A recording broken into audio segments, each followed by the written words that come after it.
اول شيء لو ترجع لتصاريح الامير يطالب جمهور النصر بالحضور، حضروا. اتركوا الجوالات، تركوا الجوالات.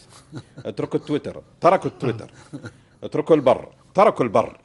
جو لنا للمباراة اليوم، وجو حقيقة بمشهد عظيم.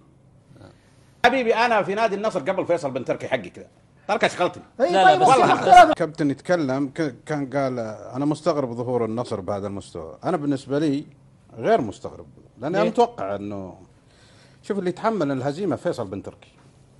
لعب في التشكيلة، لعب شلون؟ حاس التشكيلة مرة.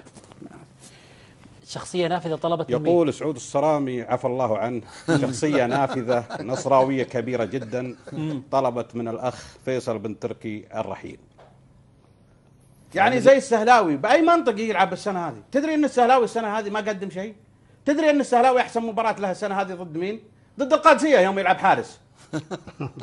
احسن مباراة للسهلاوي ضد القادسية يوم يلعب حارس مرمى 30 دقيقة. يا اخي عبد الله العنزي يا اخي له حظوة، يا اخي ماخذ معطى اجازة اكثر من 8 ايام الى 10 ايام اجازة زواج في وسط الدوري، اجازات على طول. شوف الحين انتم تقولوا سعود الصرامي يعطينا معلومات غلط، تابعوا تمارين النصر من بكره تلقاه ما يجي. افاد انا اسف، عادي ما يجي. وبعدين يا ليته ما يجي ولا يرد على التلفون ويسكر سماعته، ثم يجي طال عمرك كفك يا ولد. ايش اللي كفك؟ كفك يا ولد. كيف كفك؟ اوريك الصوره الحين كيف السلام يعني تحس انه ود